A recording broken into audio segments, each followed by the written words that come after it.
9번째 시간입니다. 한번 제목을 한번 보겠습니다. 한번 같이 읽겠습니다. 하나님만 사랑하는 하나님 나라 백성. 이 제목을 보면 조금 이제 우리가 통상적으로 이해하고 있는 그 관점에서 약간 다른 부분이 뭐냐면, 백성이라는 말의 의미에 있어서 왕과의 관계는 사랑이 되기가 쉽지 않다는 거예요. 우리가 지금까지 경험해오는 역사를 통해서 왕과 백성이 있는 왕국에서 왕이 백성을 사랑하고 백성이 왕을 사랑하는 이런 구조가 쉽게 일어날 수가 없습니다. 어쨌든 왕은 군림하고 백성은 그 다스림에 순종하면서 그렇게 살아가는 패턴인데, 오늘 제목을 보니까 하나님의 백성에게 중요한 것은 왕이신 하나님을 사랑하는 것이다. 그걸 보여주는 것이 바로 오늘 본문의 내용이다. 그런 말씀인데, 오늘 본문 다 1장 여기만 한번 읽겠습니다. 가장 중요한 부분이니까 한번 같이 읽겠습니다. 사자가 이르시되 그 아이에게 내 손을 대지 말라. 그에게 아무 일도 하지 말라. 내가 내 아들 내 독자까지도 내게 아끼지 아니하였으니 내가 이제야 내가 하나님을 경외하는 줄을 아노라. 아멘. 알고 보면 여기 하나님을 경외하는 줄 아노라, 이 말은 쉽게 말하면 하나님을 사랑하는 줄 아노라, 이 말로 우리가 볼 수가 있습니다. 그러니까 경외라는 것은 두렵다는 뜻이잖아요. 경외한다는 것은 무섭다는 뜻입니다. 그런데 여기서 아브라함이 하나님을 경외하는 방식이 뭐냐면, 자기가 가장 사랑하는 것을 내놓음으로써 하나님을 경외했다. 그러니까 결국 하나님을 경외하는 아브라함의 마음속에 있었던 것은 뭐냐면, 하나님을 가장 사랑하는 사람이었다. 그걸 보여주는 것이 이 사건의 가장 중요한 부분이다. 그렇게 볼 수가 있겠습니다. 오늘 이 내용을 잠깐 다루겠습니다. 아주 간단한 내용이죠. 창세기 22장에 나오는 이삭을 번제로 바치는 사건인데, 그 내용을 한번 살펴보기 전에 한번 이제 복습도 좀 할 겸 이 앞에 있는 내용들을 한번 생각해 주는 거예요. 다음 거 한번 보겠습니다. 자, 모세 오경이 뭡니까?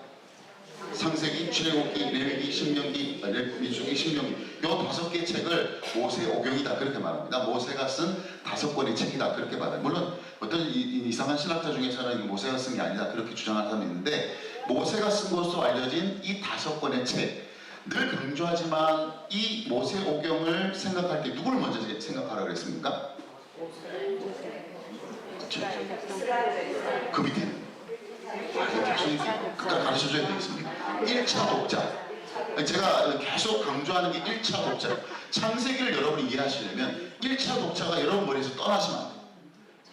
예, 왜냐하면 이스라엘 백성, 출애굽한 이스라엘 백성들에게 창세기가 필요가 없어요. 어제부터 시작하면 됩니까? 출애굽께서 그냥 시작해 내려가면 돼요. 왜냐하면 어차피 지금 모세가 누구를 부른 겁니까? 애굽에 있는 이스라엘 백성들을 불러내서 가나안으로 가는 거기 때문에 출애굽 과정부터 시작하면 되는데, 굳이 이 앞에다가 창세기를 기록한 이유가 뭐냐? 그것은 지금 모세가 1차 독자로서 이 말씀을 전하고 있는 출애굽한 이스라엘 백성들, 이 백성들에게 무엇을 이야기하려고 하느냐? 네모칸. 뭘 이야기합니까? 하나님은 누구시고, 그러니까 우리로 하여금 가나안으로 가라고 하시는 하나님은 누구시고, 또 우리는 누구기 때문에 저 땅으로 우리가 가야 하느냐는 거예요. 그 애굽에서 살고 있는 이스라엘 백성들, 모세가 가가지고 자 우리가 나가자, 우리가 저 약속한 땅으로 가자 이렇게 말하면 왜 우리가 가야 되느냐는 거예요. 물론 힘들어서 갈 수 있겠지만 거기 간다고 해서 안 힘든다는 보장도 없잖아요. 쉽게 말해서 누군가 저보고 서울 갑시다 그러면 제가 그냥 가겠습니까? 안 가죠. 뭘 알아야 돼요? 내가 왜 가야 되는 거예요? 왜? 내가 왜 서울에 가야 되느냐? 물론 서울 가면 좋은 게 많이 있겠지만 내가 갈 이유가 있어야 될 거 아니에요. 물론 무작정 서울 가자고 해서 갈 수도 있지만, 서울을 가려고 하는 내 입장에서 보면 내가 왜 그곳에 가야 되는지를 알아야 된단 말이죠. 그래서 모세가 이스라엘 백성들에게 이야기하는 겁니다. 너희들이 왜 이곳을 떠나서 가나안으로 가야 하는지, 그것은 하나님, 이렇게 가라고 하신 하나님이 누군지, 그리고 너희들이 누군지를 알면 왜 우리가 가야 되는지 알 수 있다. 바로 그 말씀을 하고 계시는 거거든요. 그래서 이제 우리가 창세기를 이제 필요로 하는 이유가 바로 거기에 있습니다. 요거 알려주려고, 모세가 요거 알려주려고 지금 창세기를 기록한 거예요. 그런 관점에서 본다면 이 창세기는 거꾸로 읽어갈 수 있다. 그러니까 1장부터 읽어가는 게 아니라 50장부터 이제 읽어가는 거예요. 무슨 말씀이냐? 자, 이제 설명합니다. 모세가, 자, 우리가 이제 이곳을 떠나야 되는데, 이제 이곳을 왜 떠나야 되는지 설명하기 위해서 니들이 왜 애굽에 와 있는지 아느냐? 그 이야기를 해야 됩니다. 그렇잖아요. 지금 이스라엘 백성들이 430년 동안 애국에 살고 있는 거예요. 지금 태어난 애들은 원래 여기가 자기가 살던 곳인지 알 수 있을 거예요. 그렇죠? 우리가 원래부터 여기서 살았겠구나라고 자라왔던 아이들도 거기 물론 있었을 거예요. 이제 그런 이스라엘 백성들에게 이야기합니다. 니들이 왜 여기 살고 있는지 아느냐? 그거 설명하려고 하니까 누굴 이야기해야 돼요? 요셉을 이야기해요. 요셉을. 너희들이 여기 오게 된 이유는 하나님이 이 세상에 기근이 왔기 때문에 하나님이 너희들을 보호하시려고 애굽을 먼저 이 애굽으로 보내셔서 그 나머지 가족들을 데리고 와서 살기 시작해서 너희들이 지금 이 애굽 땅에 있는 거란다 라고 그 이야기를 해주는 것이 요셉의 이야기잖아요. 그럼 그 요셉 이야기를 하려면 그 앞에 누가 살았는지 이야기해야 되잖아요. 야곱의 이야기를 하게 돼요. 그 야곱의 이야기를 할 수밖에 없는 이유는 뭐냐면 이 모든 일의 중심에 누가 있다는 거죠? 아브라함이다. 아브라함이다. 창세기에서 제일 중요한 건 누굽니까? 아브라함이죠. 출애굽기에서 가장 중요한 건 모세라면 창세기에서 제일 중요한 사람은 아브라함입니다. 그러니까 요셉은 우리가 왜 이 애굽에서 살고 있는지를 가르쳐주기 위해서 요셉 이야기가 필요했다면 우리가 그렇다면 왜 이곳을 떠나야 되느냐? 왜 우리가 애굽을 떠나야 되느냐? 이건 무엇 때문에 떠나야 되는 겁니까? 아브라함 때문에 떠나요. 아브라함 때문에. 왜? 하나님이 아브라함을 부르셔서 아브라함에게 무슨 약속을 주셨어요? 내가 이곳에서 너에게 복을 주겠다. 이곳에서 큰 민족이 되게 해주겠다. 이 땅을 너에게 주겠다. 하나님이 참 멀리서부터 갈대아 우리서부터 하란을 거쳐가지고 한 번도 가보지 않은 이 가나안 땅으로 아브라함을 부르셨습니다. 그리고는 이곳에서 내가 너를 큰 나라로 만들겠다. 열국의 아버지로 만들어주겠다. 그 약속을 하신 거거든요. 그러니까 왜 지금 이 애굽을 떠나야 되느냐? 너희 조상 아브라함이 원래 약속받은 땅은 여기가 아니라 어디다? 가나안이다. 그거 알아야 되잖아요. 출애굽을 이스라엘 백성들이 그냥 가나안으로 가자니까 가야지 그렇게 갈 수도 있겠지만 그렇게 가는 이스라엘 백성들한테 모세가 이야기합니다. 너희들이 왜 이곳을 떠나야 되느냐? 이곳은 너희들이 살 곳이 아니기 때문에 너희들이 이곳에 살게 된 것은 요셉을 통해서 너희들을 구원하시는 하나님의 계획 때문에 너희들이 430년간 살았던 것이고 이제는 거슬러 올라가 아브라함의 이야기를 우리가 듣게 되면 그 아브라함에게 하나님이 원래 주신 땅은 여기가 아니라 가나안 땅이다. 그 이야기를 하시는 거죠. 근데 아브라함에서 끝나지 않고 왜 이 아브라함 앞에 이야기를 해주시느냐? 이제 너희들이 이제 아브라함을 통해서 너희들을 부르신 하나님의 목적이 도대체 뭔가? 왜 우리들을 하나님께서 선택하셔서 우리를 부르셨는가 하는 이야기를 하려고 지금 아브라함 앞에 있었던 사건을 이야기할 수밖에 없는 거예요. 그게 바로 바벨탑 사건입니다. 바벨탑 사건을 이야기하려면 뭘 얘기해야 됩니까? 바벨탑을 이야기하려면 뭘 얘기해야 되죠? 홍수를 얘기해요. 홍수. 왜 바벨탑을 세웠습니까? 홍수 심판을 다시 안 당하려고. 그래서 탑을 세운 거예요. 아무리 하나님의 홍수를 다시 심판해도 우리가 높은 탑을 세우면 우리는 안전할 것이다. 그것 때문에 인간의 반역을 상징하는 바벨탑을 세운 거죠. 그래서 그 바벨탑을 설명하려면 왜 바벨탑을 세웠는지를 이야기하기 위해서 홍수를 이야기하게 되고, 여러분 홍수를 이야기하려면 왜 하나님이 이 세상을 홍수로 심판하셨을까 얘기해야 되잖아요. 왜 홍수를 심판하셨습니까? 인간이 죄악이 가득 찼기 때문에. 그래서 홍수를 심판하셨어요. 그럼 도대체 왜 인간이 타락했느냐 그 얘기하려면 어디까지 가야 돼요? 창조까지 가야 돼요. 하나님이 원래 선하게 만드셨는데 그래서 에덴 동산에 사람을 두셨는데 거기에 죄가 들어와서 타락이 일어나서 에덴 동산에 쫓겨났고 에덴 동산을 쫓겨남으로 인해서 모든 세상이 타락을 경험하게 되고 그래서 다시 거꾸로 돌아오는 거예요. 홍수가 일어났고 그 가운데 바벨탑 반역이 일어났고 그 가운데서 하나님이 한 나라를 세우시기 위해서 구체적으로 우리를 구원하시기 위한 예수 그리스도를 통한 이 하나님의 나라를 이 땅 가운데 선포하시기 위해서 그 첫 번째 구체적인 단계로서 아브라함을 부르셔서 그를 통해서 이제 이 하나님의 나라가 계속 진행될 수 있도록 그렇게 하셨다. 그러니까 결국 이 창세기는 1차 독자인 이스라엘 백성들이 우리가 하나님이 도대체 우리를 지금 불러서 애굽으로 가나안으로 가게 하신 하나님 도대체 누구냐? 그렇게 가야 하는 우리는 도대체 누구고 왜 우리는 그곳으로 가야 하는가? 이것을 설명하기 위한 굉장히 중요한 이유가 어디에 다 들어가 있냐면 어디에 들어있다? 모세 오경은 다 맞죠, 그죠? 5개 다 들어가 있다. 이 중에 창세기. 제가 이렇게 막 흥분하면서 얘기를 했는데 저도 이렇게 매행장제가 난감합니다. 지금 심히 근거합니다 지금 막 지금 뭐 하여튼 요셉이 아니 뭐 야곱이야 평균까지 갔다 왔는데 이게 다 이것 때문에 하나님 누구시고 우리 누구고 왜 가야 되느냐 때문에 이렇게 모세가 다 적었다고 했는데 결국 다 뭐라고? 창세기를 그래서 썼다는 거예요. 창세기를 그래서 이스라엘 백성들에게 줬다는 겁니다. 그리고 여러분 우리가 곰곰이 생각해보면 이 성경에는 다 1차 독자가 있고 2차 독자가 있습니다. 그러니까 성경의 1차 독자는 처음에 그 말씀을 주셨을 때 그것을 접했던 사람들이 1차 독자고 그 이후에 그 말씀을 듣고 읽고 그렇게 받아들인 사람이 2차 독자. 그러니까 이 모세오경은 이제 1차 독자가 출애굽한 이스라엘 백성이라면 2차 독자는 그 이후에 여호수아 이후 시대에 뭐 그때 살던 백성들 그리고 쭉 계속 역사를 거슬러 와서 우리의 그 중세 시대를 거쳐가지고 종교개혁 시대를 거쳐가지고 오늘 우리까지 그게 이제 2차 독자라는 거예요. 그렇다면 왜 우리가 1차 독자를 이해하는 것이 왜 중요하느냐? 그때 그 상황 속에서 하나님이 주신 그 말씀은 동일하게 우리에게도 그렇게 주어지는 말씀이다. 상황은 다르고 배경은 달라도 우리는 동일한 하나님의 그 약속 안에 있는 하나님의 나라의 계획 속에 들어있는 사람이라는 것을 우리가 아는 것이 필요하다는 거예요.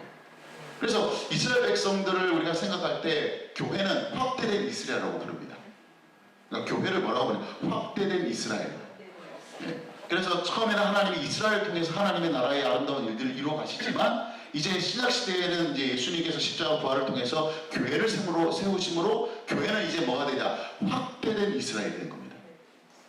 그래서 이제 지금의 이스라엘 나라를 생각하면 곤란하다.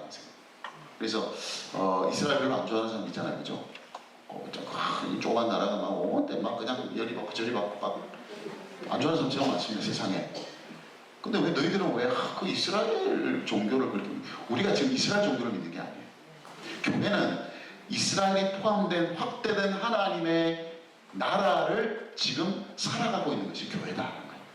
그러면 우리가 교회라면 그런 확대된 이스라엘이라면 우리도 마찬가지입니다.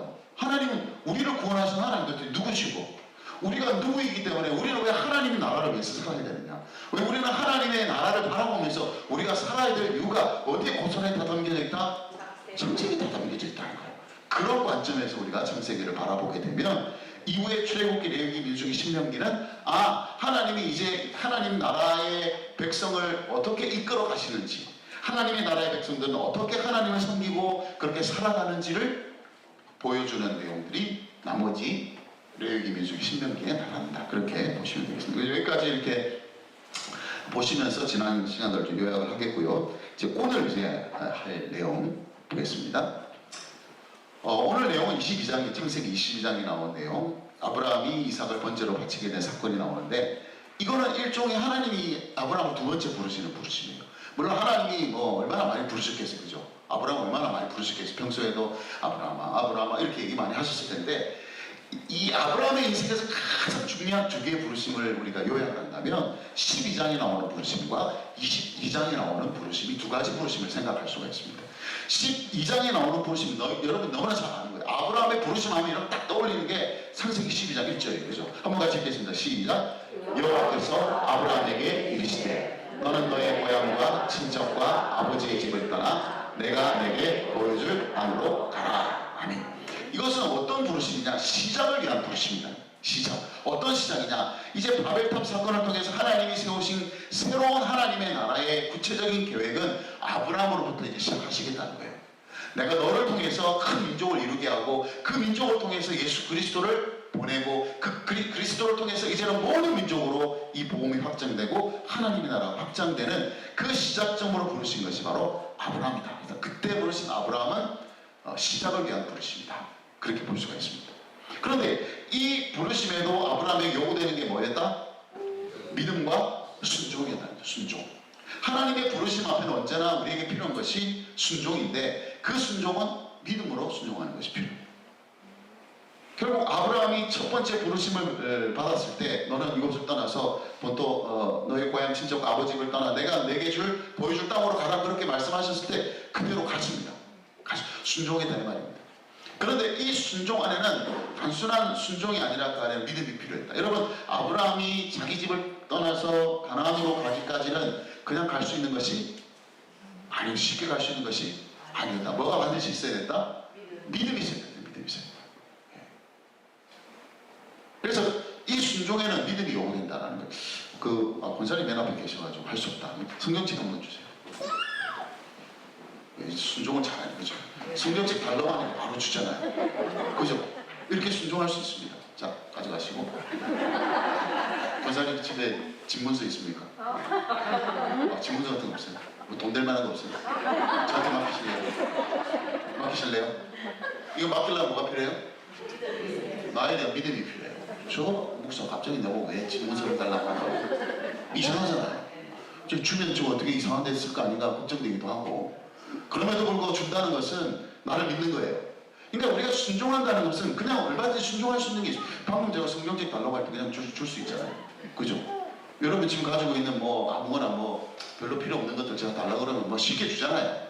그것도 순종이라고 할 수 있어요. 근데 여기서 말하는 순종은 그렇게 그냥 쉽게 그냥 내놓을 수 있는 순종이 아니라 이건 정말 위험한, 앞을 예측도 할 수 없는, 그러니까 내가 저 사람을 믿지 않으면 내가 할 수 없는 그 행동을 지금 아브라함이 하나님에 대해서 하고 있는 겁니다. 내가 저 땅에 가면 어떤 일이 일어날지 아무도 몰라요. 요즘도 우리가 낯선 곳에 가면 불안한데 그 당시에는 이렇게 인터넷이 있어요. 알겠습니다. 무슨 지금 걸어서 세계 속으로 이런 게 있어가지고 야 가나안에 가니까 뭐가 있고 누가 살고 아무도 몰라요. 그런 곳으로 가는 거죠. 그 믿음이 있어서 갈 수 있었던 그 순종. 그게 이제 첫 번째 부르심에 나타난 부르심과 순종이었다는 것을 우리가 아는데, 그런데 여러분 왜 하나님이 또 두 번째 부르심이냐? 이 두 번째 부르심의 의미는 뭐냐면 시험입니다. 시험. 아까는 시작을 위한 부르심이고 이번에는 시험을 위한 부르심. 그때는 내가 너를 통해서 시작하겠다. 그래서 너는 이곳을 가라. 그렇게 부르신 것이고, 두 번째는 뭐냐면 이제 아브라함을 부르시는 거예요. 뭐 하려고? 시험하려고 부르신 거예요. 그런데 왜 시험하느냐? 이 시험은 하나님 나라의 백성들이 어떻게 하나님을 따라가고 있는지 하나님은 끊임없이 보고 싶어 하신 거예요. 보고 싶어 하신 거예요. 하나님이 이 땅을 다스리시면서 하나님의 백성으로부터 보고 싶어 하시는 것이 뭐냐? 그게 바로 순종이라는 거죠. 그런데 이 순종에도 뭐가 필요하다? 믿음이 필요하다. 그래서 여러분, 하나님의 나라는 다른 왕이 생기면 안 되는 나라예요. 그죠? 여러분, 한 나라에 왕이 있는데 또 다른 왕이 생기면 어떤 걸 뭐라고 얘기합니까? 반역이 일어났다. 그죠? 모반이 일어났다. 왕이 버젓이 있는데 또 하나의 왕이 생기면 그것이 반란입니다. 반역입니다. 그럼 지금 가만히 보니까 지금 이삭이 그런 의미를 가지고 있다는 거죠. 이삭은 얼마든지 하나님이 세우려고 하시는 하나님의 나라의 왕이 될 수 있는 충분한 자격이 있는 사람. 자격이라기보다 뭐예요? 충분한 위치에 있는 사람이에요. 왜냐하면 100세 얻은 아들이잖아요. 그죠? 하나님이 약속해 주셨고 내가 분명히 자손을 주겠다 약속하셨고 마침내 기적적으로 어디 대구에 있는 한의원에 가가지고 이렇게 하나님이 그냥 기적적으로 쉽게 말해서 이제 모든 이제 여자에게 경수가 다 끊어졌습니다. 그러니까 아이를 낳을 수 있는 나이가 아니에요. 능력이 없습니다. 그런데 나왔단 말이에요. 이거는 하나님이 기적을 보이시는 거 아니고 일어날 수 없는 일이잖아요. 그렇게 보내신 아들이 이삭이라는 거죠. 그렇게 얻은 아들 이삭이 아브라함의 세상에서는 어떤 위치를 가지고 있겠느냐. 지금 아브라함이 하나님의 세상을 살고 있는데 결국 하나님의 세상에서 아브라함의 세상 속에 위치하고 있는 이삭의 위치는 뭐냐? 이게 왕이 될 가능성이 많다는 거예요. 이삭은요 어떤 의미를 가지고 있냐면 연결고리의 의미를 가지고 있습니다. 어떤 연결고리입니까? 하나님이 아브라함에게 주신 복에 대한 연결고리예요. 그래서 이삭이 중요합니다. 저는 이삭을 이제 보면서 늘 생각하는 게 이삭은 별 한 게 없어요. 그죠? 성경을 아무리 읽어봐도 창세기나 여러 아무리 읽고 또 읽어봐도 이삭이 대단한 걸 한 게 별로 없습니다. 한 게 우물 판 것밖에 없어요. 우물만 열심히 봤습니다. 별로 한 게 없어요. 그런데 성경에서 아브라함이 정말 중요한 사람이라고 이야기하지만 아브라함에게 있어서 정말 핵심적이고 결정적인 그런 존재는 누구냐? 이삭은 이삭. 이삭이 없으면 아무것도 안 돼요. 이삭이 없으면 하나님의 복도 아무것도 안 됩니다. 이삭이 없으면 하나님이 그에게 약속한 모든 것이 다 170표가 돼버려요. 아니 170표 아니면 무용지물이 돼버려요. 아무것도 아닌 거예요. 그런 이삭의 존재를 생각해 본다면 이삭은 굉장히 중요한 위치를 가지고 있습니다. 그런데 그 중요한 위치라는 것이 하나님의 복을 계속 이어가는 연결고리로서의 위치인데도 불구하고 자칫 아브라함에게는 무엇이 될 수 있느냐? 왕이 될 수 있다는 거예요. 그래서 뭐라고 하냐면 내 아들, 내 사랑하는 독자 이삭을 데리고, 그리고 나중에 아까 우리 처음에 우리가 읽었던 것처럼 네가 아끼는 독자라도, 네가 그렇게 아끼는 독자라도 아끼지 않았어. 그러니까 이 하나님의 말씀의 그 뉘앙스가, 이 세상에, 내 세상에 나 말고 다른 존재가 왕이 될 수 있다면 가장 강력한 후보가 이삭이었는데 네가 그 이삭마저도 내놓는 거 보니 네가 나를 경외하는 줄 알겠구나. 내가 그만큼 네가 나를 사랑하는 줄 알겠구나. 네가 그렇게 나를 왕으로 섬기는 줄 알겠구나. 그것을 시험하셨다는 거예요. 그래, 하나님이 시험하셨다는 말의 의미는 뭐냐면 우리가 하나님의 백성으로서 살아가는 모든 시간마다 하나님께서 보고 싶어하는 게 이거라는 거예요. 정말 내가 왕인지. 그래서 나 말고는 왕은 존재하지 않는지, 그걸 우리의 삶이나 행동으로 보여주기를 원하신다라는 것을 우리가 알 수가 있습니다. 그런데 여러분, 여기서도 뭐가 필요했다? 이 순종에도 믿음이 필요했다. 여러분, 솔직히 여러분이 아브라함이라면 무슨 생각이 드셨을까요? 하나님 맞아요. 그렇지. 맞아요. 진짜 와, 진짜 장난 아니다, 그죠? 아니, 그렇게 힘들게 주셔놓고 이렇게 가져가는 게 말이 안 되잖아요, 그죠? 근데 그냥 가져가시는 게 아니라 어떻게 가져가시겠다? 죽여가지고 번제로 드리라는 게, 번제는 불로 태워서 죽인다는 거예요. 불로 태워서 그 향기로 이렇게 드리는 제목을 번제라고 얘기합니다. 이게 금지옥엽처럼 그렇게 아끼고 또 아끼는 그 아들을 번제로 드린다는 게 상식적으로 말이 안 맞잖아요.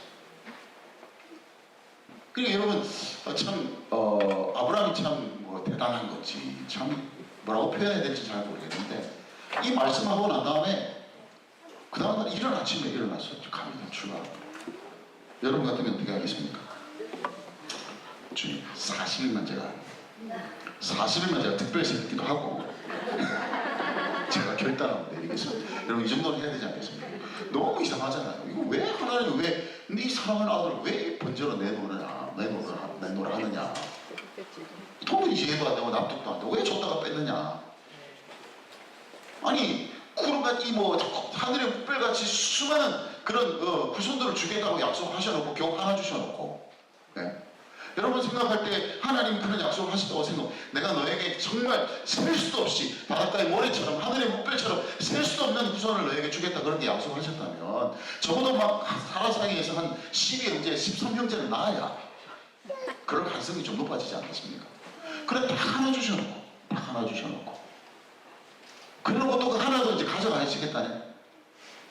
그러면 여러분, 쉽게 우리가 움직이기가 힘들잖아요. 진짜 아까 40일 기도해보고 하든지. 근데 이게 아브라함이 그 말씀 듣고 다음날 이른 아침에 다 일어 출발.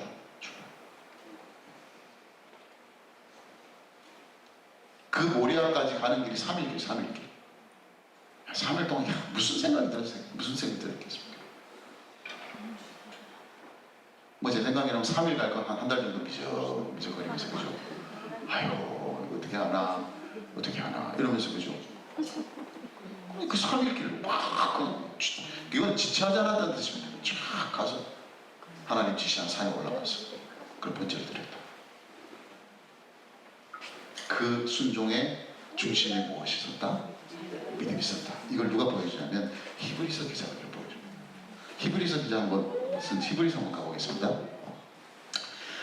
히브리서 기자가 이제 히브리 11장에서 믿음의 어떤 사람들에 쭉 이야기를 하면서 믿음은 이런 것이 다 계속 이야기하고 있는데, 아브라함 부분이 좀 많습니다. 그 중에 이런 겁니다. 아브라함은 시험을 받고 가시겠습니다. 아브라함은 시험을 받을 때에 믿음으로 이삭을 드렸으니 그는 약속을 받은 자로되 그 외아들을 드렸느니라. 그러니까 히브리서 기자가 한마디로 얘기합니다. 이삭을 드린 건 뭐 때문이다? 믿음 때문이다. 그리고 뭐라고 그 믿음의 내용을 설명하는데 19절에 보면 이렇게 설명합니다. 읽겠습니다.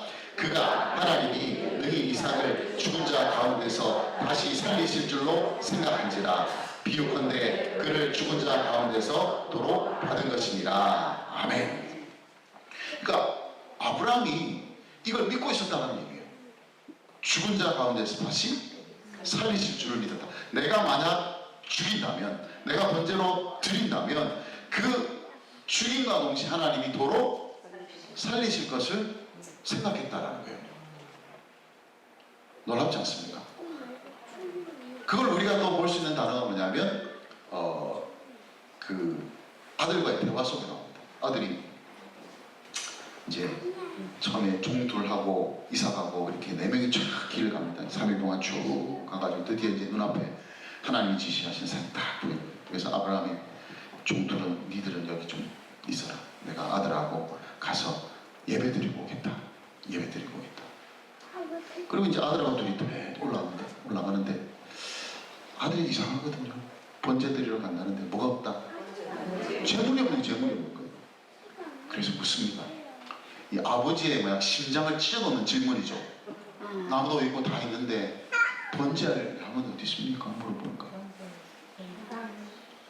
그러면 나도 모르겠다 뭐 이러든지 다른 거다 뭐 이렇게 하든지 그래야 되는데 뭐라고 얘기했다? 하나님이 친히 준비하시리라. 아브라함도 잘 모르는 거야 사실은. 뭐 어떻게 될지 지금 번제 드리러 가긴 가는데 어떻게 될지는 잘 모르지만 분명히 확신하고 있는 것은 뭐냐면 이 모든 상황에 대해서 준비하고 계시는 분이 계신다. 그분이 하나님이시다. 그래서 그곳 이름은 뭐라고 나중에 불렀습니까? 여호와 이레가. 하나님이 준비하신다. 그러니까 이 아브라함의 믿음 안에도 이런 순종이 있었다는 거예요. 그러니까 결국 뭐죠? 우리가 하나님이 우리를 실험하실 때에 그것을 일종의 테스트라고 볼 수 있는데 그 모든 과정을 통해서 하나님께서 원하시는 그 모든 일들이 믿음 가운데 순종으로 일어나게 되는 것을 보고 싶어 하신다. 확인하고 싶어 하신다. 확인하고 싶어 하신다. 그게 하나님 나라에서 하나님의 백성들이들 하나님께 테스트를 받는 중요한 이유 중에 하나다라는 것을 알 수가 있습니다. 그래서 여기서 잠깐 한 가지 생각해 볼 것은 우리 시험에 대한 이야기를 한번 생각해 보겠습니다. 다음 거 보겠습니다. 시험을 우리가 설명할 때 시험을 3T라고 해요. 3T. 시험에는 세 종류가 있다 그렇게 얘기를 하는데 이게 뭐 막 구분할 수 있는 그런 거 아니에요. 구분되어지는 건 딱 요거 하나 딱 구분되지고 두 개는 좀 이렇게 같이 쓰이기도 하고 복잡하게 쓰이기도 합니다만 어쨌든 우리가 세 가지로 편의상 구분할 수가 있습니다. 그러니까 첫 번째 T는 뭐냐면 템테이션의 의미를 가진 유혹이죠. 유혹. 우리가 시험 받았다 할 때 마귀가 우리를 시험했다 할 때 이때 사용되는 것이 템테이션. 예수님께서 광야에서 마귀에게 뭐 받으셨다? 시험 받으셨다. 이때도 템테이션. 그러니까 마귀가 주로 하는 게 이 유혹이에요. 그런데 이 유혹은 뭘 의미하느냐? 하나님의 나라를 무너뜨리려는 사탄의 음모가 늘 이 유혹의 형태로, 이 시험의 형태로 나타난다는 거예요.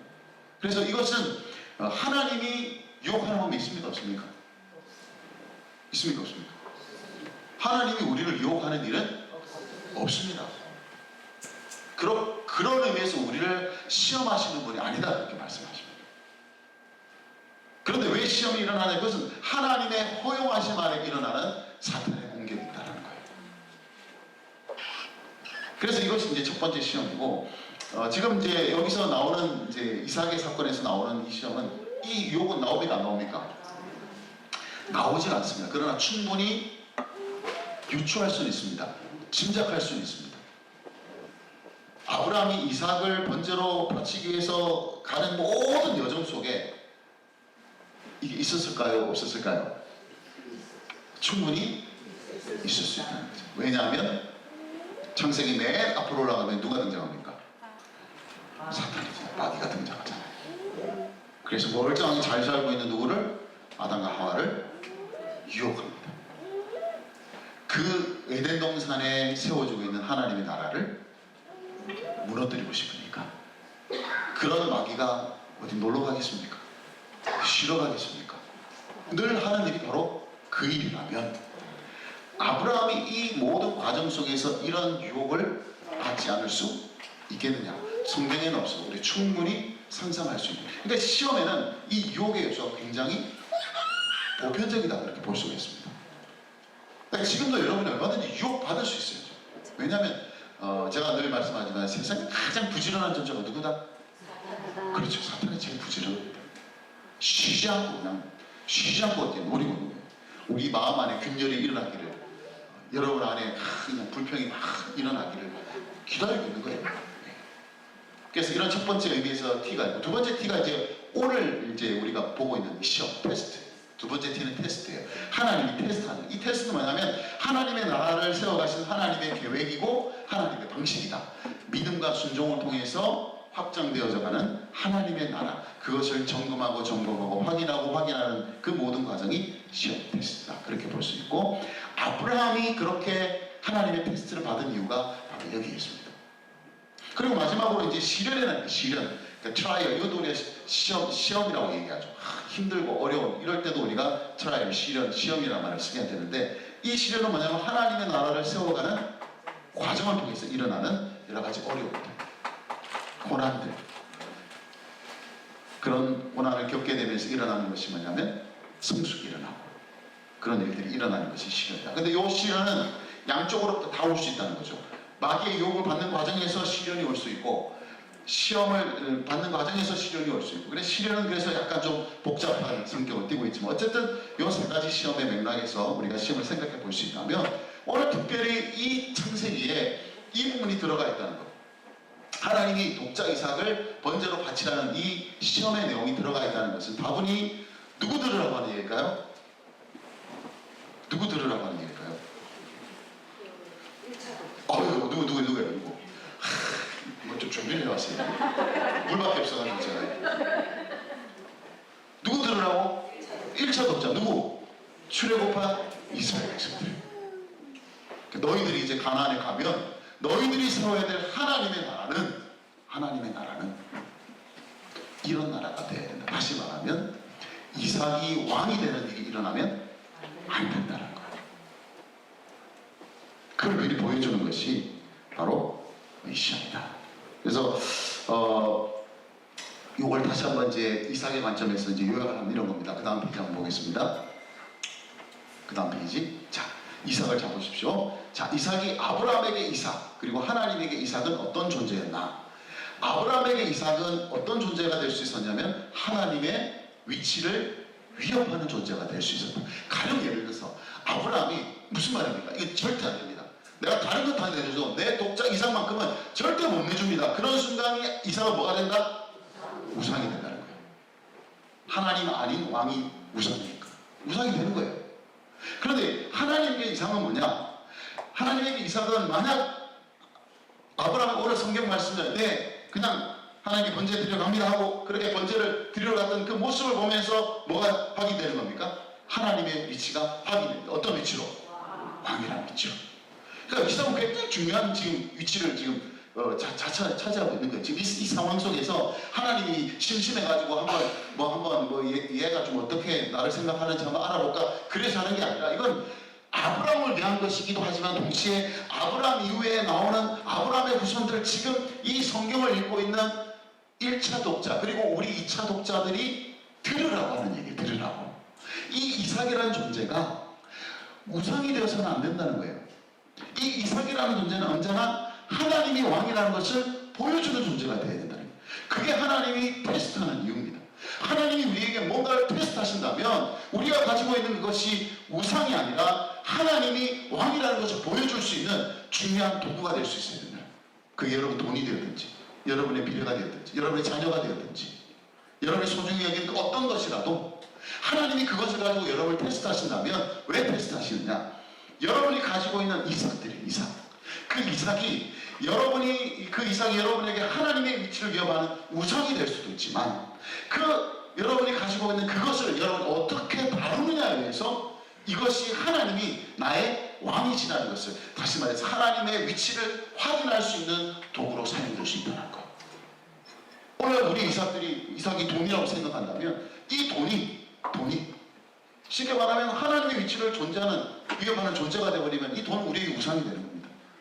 그런데 이 돈이 하나님의 위치를 확인하는 존재가 되게 되면, 그래서 이 돈을 주님을 위해서 마음껏 내모을 수 있는 그런 삶을 살게 되면 그때 확인되는 것이 뭐냐? 아, 하나님이 왕이시구나. 돈이 왕이 아니라 하나님이 왕이시구나. 여러분, 하나님의 테스트는 이렇게 일어나는 거예요. 그래서 하나님이 우리를 테스트하시는 거예요. 그래서 아까 말씀드렸듯이 이 내용을 창세기 22장에서 모세가 이 내용을 이렇게 하나님께서 이 사건들을 통해서 보여주시고자 하는 것은 출애굽 이스라엘 백성들이 이제 가나안으로 들어가면 거기에도 수많은 이삭들이 있게 될 텐데 그 이삭들이 우상이 되지 않도록 반대로 하나님의 왕이심을 보여주는 그런 모습으로 너희들이 살아가야 된다라는 것을 보여주는 거예요. 여러분, 그런데 이스라엘 백성들이 가나안에 들어가 어떻게 하겠습니까? 그렇죠. 그렇죠. 다분히 예언적인 이야기죠. 예언적인 이야기. 하나님이 아브라함에게 기대하셨던 그것을 하나님이 가나안으로 들어간 이스라엘 백성들에게도 동일하게 요구하셨단 말입니다. 너희들의 이삭은 언제든지 내가 내놓으라면 내놓을 수 있어야 한다. 그게 그 땅에서 하나님의 백성이 살아야 될 삶의 모습인데 이스라엘 백성들은 그렇게 하지 않죠. 가진 우상들을 다 세워서 뭔가 이 독자 이삭을 번제로 바치라 하시는 하나님의 그 의도가 그렇게 하지 못하고 계속해서 우상을 숭배하는 이스라엘 역사와 묘하게 대비가 되고 있지 않느냐라는 거예요. 그래도 오늘도 우리가 바라보게 될 때 생각해야 될 중요한 것은 오늘 우리에게도 얼마든지 하나님이 왕이 되실 수가 있고 얼마든지 우리가 어떤 우상을 숭배할 수도 있다는 거예요. 여러분 모르겠습니다. 그 시대 우상들은 다 뭐 이렇게 종교들이 많아가지고 막 신들이 다 보이고 그래서 지금 우리의 관점에서 막 야 그런 뭐 때문에 섬기겠어 그렇게 얘기하지만 이 시대의 우상은요 전혀 신같이 안 보여요. 전혀 우상같이 안 보입니다. 다 좋은 것들입니다. 돈이 나쁜 겁니까? 돈 나쁜 게 아니거든요. 여러분 자녀들이 나쁜 존재들입니까? 아니에요. 우리의 우상 후보들은 다 좋은 것들이에요. 어떻게 하기에 따라서 굉장히 좋을 수 있는 것들이 대부분입니다. 그런데 여러분 생각해 볼 때 여러분 10계명 중에 여러분이 제일 잘 안 범하는 계명이 뭐라고 생각하십니까? 물론 살인 안 했으니까 살인하지 말라 이렇게 확장해가지고 미워하는 것도 살인이다 그러면 우리 살인 많이 하죠. 네. 근데 엄밀히 따라서 1계명부터 10계명 가운데 가장 우리가 생각조차 않는 계명이 있습니다. 그 1계명. 모르겠습니다. 여러분 중에 내가 1계명을 내가 범한 것 같아.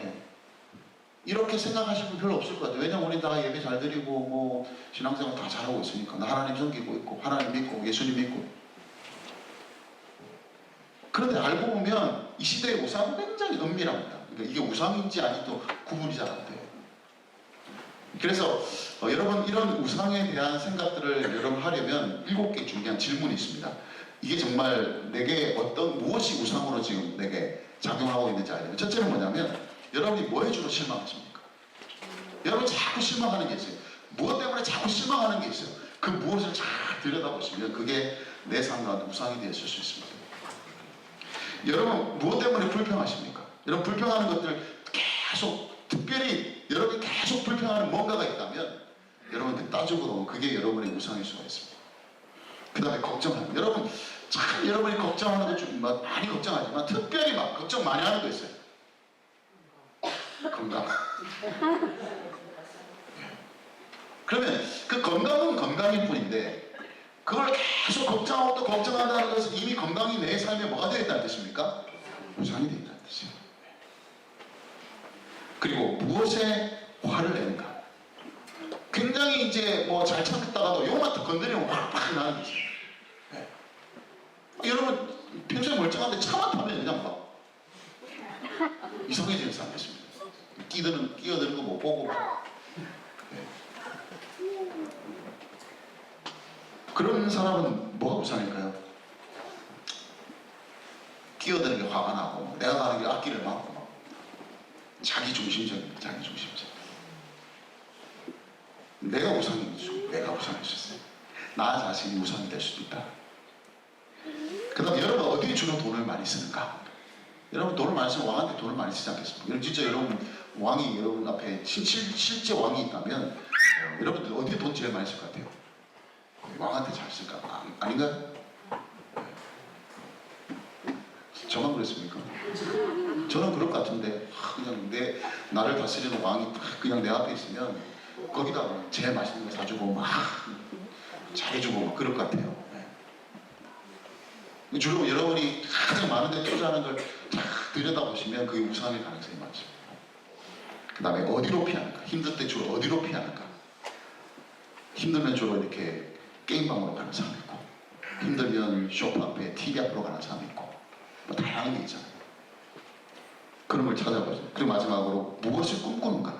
여러분, 우리의 목표가 우상일 수 있습니다. 우리가 가지고 있는 그 원대한 목표가 우상일 수가 있습니다. 그러니까 여러분, 우상이라는 것은 그 자체가 나쁜 게 우상인 경우는 거의 없습니다. 그 자체로 보면 이게 좋을 수도 있고 나쁠 수도 있고, 그런데 이것이 결국 어떤 역할을 하느냐는 이 테스트를 통해서 나오는 테스트를 통해서. 평소에는 몰라요. 테스트를 하면 비로소 판단을 난다는 거죠. 이삭이 속히 말해서 이 아브라함에게 우상인지 아닌지를 어떻게 알겠어요? 그런데 그걸 딱 내놓으라고 해보니까, 번제로 보라고 보니까 뭐라고 증명이 된 겁니까? 하나님은 아브라함에게 뭐다? 왕이시다. 만약 거부했다면 이삭은 아브라함에게 뭐다? 우상이다. 이 하나님의 테스트의 본질적인 핵심입니다. 그래서 이제 이 독자 2, 3의 의미를 마지막으로 마지막으로 한 가지만 살펴보고 마치겠습니다. 제가 오늘은 좀 빨리 끝낸다고 제가 다 약속을 하고 올라왔는데, 올라오기만 하면 이게 시간대로 안 돼요. 벌써 이게 시간 다 돼버렸네요. 요것만 하고 정리하겠습니다. 모리아산 굉장히 중요합니다. 모리아산은 성경에서 세 번의 중요한 의미가 있습니다. 첫째, 이삭과 모리아산이 있고요. 두 번째, 솔로몬과 모리아산. 그러니까 솔로몬의 성전이 어디 세워졌다? 모리아산에 세워졌습니다. 그리고 예수님과 모리아산. 예수님께서 골고다 언덕으로 올라가 십자가 달려 죽으셨는데 그것이 어디 근처다? 모리아산 성전 근처니까 모리아산에서 예수님이 돌아가셨다. 결국 이 모리아산은 이삭과 관계가 있고 솔로몬과 관계가 있고 예수님과 관계가 있습니다. 자, 이삭과 관계가 있다는 말의 의미는 뭐냐면 이 이삭에서 모리아산에서 드려야 했던 제물은 뭡니까? 번제할 어린 양이 필요했는데 누가? 하나님이 준비하시리라 그렇게 하고 올라가니까 뭐가 준비되어 있었습니까? 뿔이 숯불에 딱 순양이 하나 걸려 있었던 거예요. 그래서 그걸로 번제를 드렸습니다. 그래서 이것을 쉽게 말하면 제단 예배. 여러분, 아브라함이 부르심을 받고 와서 제일 먼저 한 게 뭐냐면 뭘 세웠다? 단을 세웠다. 제단을 세웠다. 이게 왜 중요하냐면 그 이전에 아브라함 이전에는 사람들이 주로 뭘 세웠다? 여기 다 적어놨네요. 성, 탑. 대표적인 게 에녹성. 그 다음에 탑은 뭡니까? 바벨탑.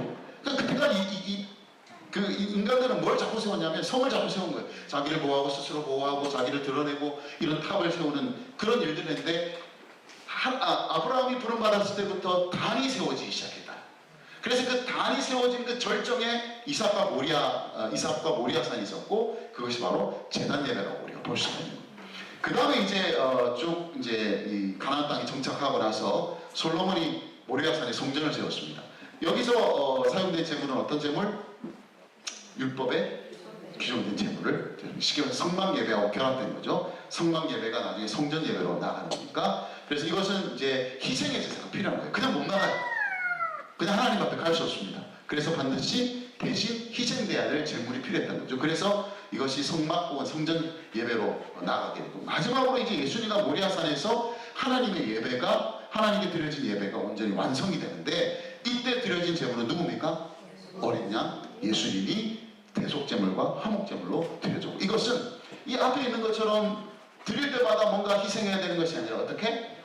영원한 속죄, 단번에 성소로 들어가신 그런 일들이 일어나서 이제는 우리는 어떻습니까? 어떤 예배를 드려요? 그걸 이제 어떻게 붙일까 고민하다 그냥 몸 예배를 이거 어디에서 나오는 경우가 아닙니다. 몸 예배가 뭔가 춤추면서 드린 예배 생각하시면 우리의 성전은 이제 우리 몸이 성전이잖아요, 그죠? 그리고 로마서 12장 1절에 보면 너희 그 하나님 기뻐하시는 너희 산제물로 드리라 그렇게 말씀하시고 우리의 삶으로 하나님 앞에 드리도록 그렇게 되어진 것이 바로 이제 몸 예배다 그렇게 볼 수가 있습니다. 중요한 건 뭐냐? 여러분, 하나님 나라에서 하나님 백성들에게 가장 중요한 것은 아까 뭐라고 말했죠? 믿음과 순종이라고 말씀드렸는데, 믿음과 순종이 가장 강력하게 표현되어지는 현장이 어디다? 예배라는 거예요. 예배. 여러분, 우리 교회 본당의 이름 뭡니까? 모리아. 대중적이 아니에요. 제가 뭐 그냥 뭐 잠자다가 가겠습니다. 뭐 할까? 모리아가 좋겠다. 그래서 모리아가 한 게 아니에요. 여러분 정말 우리가 하나님의 나라, 우리 교회가 하나님의 나라라면 이곳에서 일어날 가장 중요한 일이 뭘까? 예배잖아요. 근데 그 예배가 구약에서부터 계속 흘러와서 신약까지 이르러서 계속 관통하고 있는 그 현장이 어디냐? 그게 바로 모리아였다라는 거죠. 그래서 본당 이름을 모리아로 지은 겁니다. 그래서 요 근처에 가면 모리아 교회가 있습니다. 아십니까? 그래서 그쪽 그 목사님 제가 잘 알거든요. 형님만 뭐 부르는 목사님인데 제가 허락까지 받았습니다. 목사님 교회 이름이 모리아지만 저희 본당 이름은 모리아로 하겠습니다. 이렇게 허락을 제가 허락 안 받아도 되는데 기분 나빠하실까봐 우리 교회 이름을 너희 본당 이름 쓴다고 이렇게 하면 좀 기분 나쁘잖아요, 그죠? 그래서 모리아홀이라는 게 괜히 나온 게 아니에요.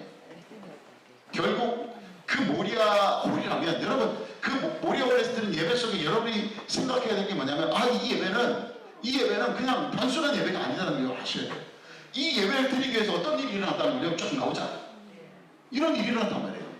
그러니까 믿음과 순종의 아름다운 일들이 일어나야 되는 현장이 뭐냐면 그 예배 현장입니다.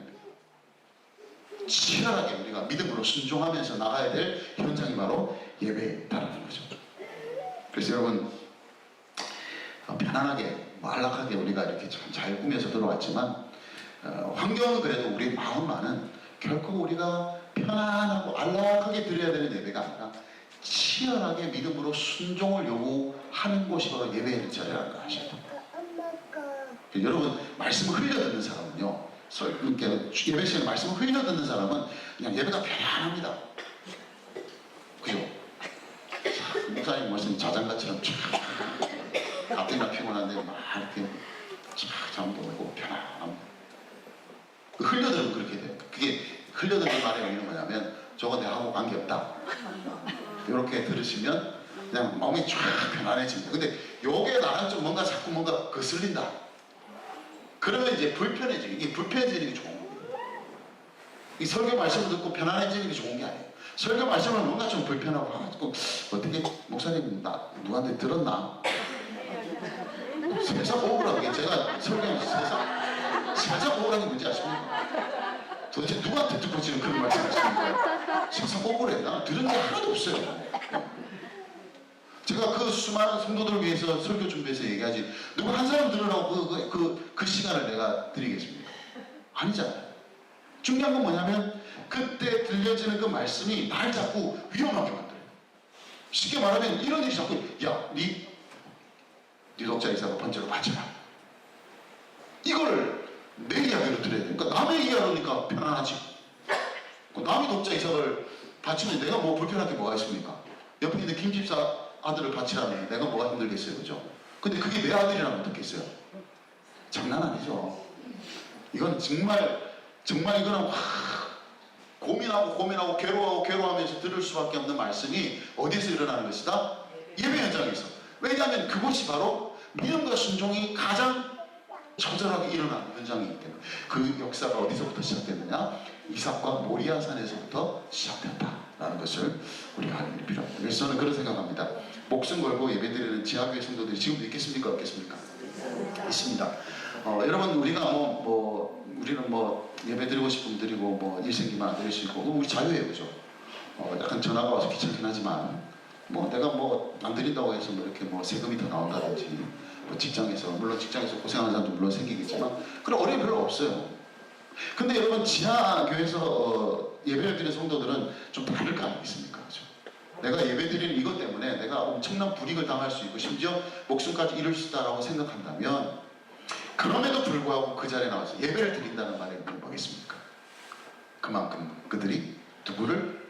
하나님을 사랑한다. 하나님을 경외한다. 처음에 시작할 때 우리가 나눴던 그 말씀, 네가 네 독자라도 아끼지 아니었으니 내가 이제야 네가 나를 경외하는 줄 아노라. 이것을 가장 확실하게 보여주는 사람들이 누구냐? 그 사람들이잖아요. 야, 네가 이래도 예배 드리는 거 보니까 정말 넌 네가 나 사랑하는구나. 그게 예배입니다. 예배. 그래서 여러분 일주일에 한 번씩 1년에 52주 뭐 우리 주일마다 드리는 예배 별거 아닌 것처럼 생각될지 몰라도 그 예배 한 예배가 이런 의미가 담겼다라는 것을 우리가 생각한다면 우리가 예배를 통해서 내가 하나님의 백성이고 내가 하나님 사랑하고 내가 하나님 경외함을 보여줄 수 있는 우리 모두가 될 수 있기를 주님의 이름으로 축복합니다. 아멘. 이제 한번 같이 한번 기도하고